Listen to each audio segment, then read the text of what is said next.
Welcome, Watchers of Illusion, to my Castle of Confusion. It's the 27th of February, can't believe we're almost at the end of the month. And here we are with a Game Boy Color classic, Super Mario Land 2, the 6 coins. As you can see, it's very, very bright, well, very bold, the actual character there of Mario. Very nice, and they've made good use of the colours as well, quite like this. So if you liked Super Mario on any of the other formats, the NES or the Game Boy, the original Game Boy Super Mario Land, because this is the sequel to, I think you'd quite enjoy this actually. Sounds are really nice as well. You got the classic pa-ding as you pick up the coins, and yes, that is my best ever impression of a coin. And basically, it is just a great addition to the Mario series. You can see here the animations are rather nice, and they've made great use of everything really. It's very recognisable, even without Mario there, it's very recognisable as a Mario landscape. The invincibility star doesn't bounce around the screen, that's a first. Okay, it's quite nice. So along the way you ring those bells, and you can see there's some classic bad guys there, the Koopa turtles. You've also got the power-ups from the other games. Now, when you pick up the Fire Flower, you can see there, Mario's got a little feather in his cap, which is really, really cool. And when you jump up, you do the spin, which is like from the SNES Super Mario game, which is something else I need to review, actually, something I haven't done yet. But I had a look through my playlists today, and I was trying to figure out what I hadn't done many reviews on, and the Game Boy was one of them, so I thought we'd kickstart that up a little bit today with a Game Boy Color. And here it is. It's absolutely brilliant. I'm enjoying this. And to be honest, I've never played Super Mario before. Well, not this incarnation anyway. But, you know, for a machine that was so tiny, the Game Boy Color was actually a very cool little console. I do remember having it, and I think the only thing I remember having issues with was screen glare, because you had to hold it at a certain angle to be able to see the graphics on the screen, because it wasn't backlit. And that was quite nice. Nice map here, so you can go to different stages and do stuff. That's quite nice. I like the animations on the fireballs as well. That's really quite nice. They seem to have crammed quite a lot in, which is nice to see. Oh, look at those. Moles with drills as noses. Oh, yeah. That's interesting. But there's a nice variety of bad guys in this as well. Some that you probably haven't seen before, which is quite nice. They haven't just stuck to the tried and tested formula of sticking to something that you know. They've kind of done that with Mario himself anyway. But, you know, look at that. Little bug there, little frog there. There's a really nice variety of bad guys, so you're never going to get fed up with them, which is nice. You can see the power blocks are all present and correct, and they all do various things. Is that guy going to blow up? Oh no, sorry. So there you go, rung of the bell. There's plenty of things to find, lots of hidden secrets and that.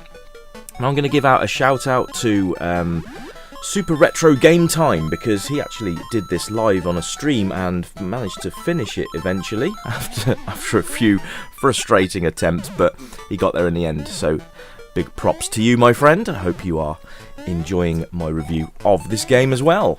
So yeah, the animation's lovely, the sound's nice, the music is fabulous as well, which is nice to see and hear, obviously, because you can't see music. Unless you're special or an X-Men. Right, so it's lovely and smooth. The levels are big. There's lots to do, and it's just a traditional sort of Mario-esque type game. There's not really much I can fault with it either. Playing it through now, it's just lovely. The coin noises are exactly how you would remember them on the NES. And I quite like the fact that they are still using the coin system from the classic Super Mario on the NES. It's very, very cool. You can also use the classic jump on the enemies' heads as well to kill them, which is really nice. Okay, so we're going to get up there, ring the bell, and hit our goal. So, let's see, what have we got in here? Right. Oh, I see, so you're supposed to punch the switch, and then hopefully it'll go up there and it looks like a carrot. What's that going to give me? I have bunny ears. How cool. Alright, so basically you've got to get from the bottom of your map to the top, and here we are on an inside zone. Oh, we can fly, that's cool, or we can at least hover. So it's a bit like the cape in a way from the SNES game, but here we go. So this is, it's like jelly, or jello if you're from the States. So there, yeah, you can sort of get stuck in it, or it slows down your descent. You don't really want to get too stuck in there. I could get the fire flower, but I quite like this flying hat that I've got. But it's rather nice. Mario looks like he's been on a sunbed for a bit too long, but there's not really much I can criticise at all. Level design is really nice, and the learning curve is very good as well, so this will appeal to both young and older gamers as well.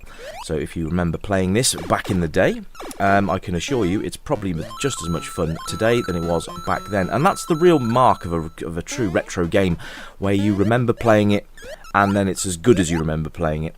There are some games where you have your rose-tinted glasses firmly in place, and then you come to play them and it's like, oh, not quite as good as I remember. But there you go.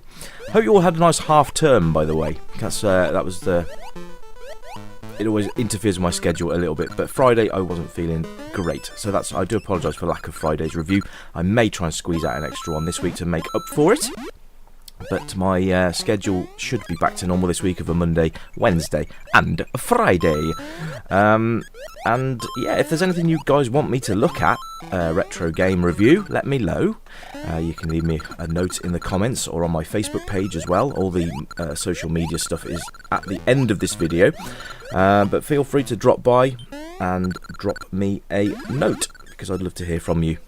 So let me know if there's anything. And if I've got the game in my collection, I will play it and review it for you. So let me know what you would like to see. We've got another theme week coming up in March. Haven't quite decided which one we're going to be doing yet, but it's definitely going to be coming. So look out for that. I'm not sure whether it's going to be early March, mid-March, or end of March. It depends. What would you guys like to see, actually? Would you like to see a...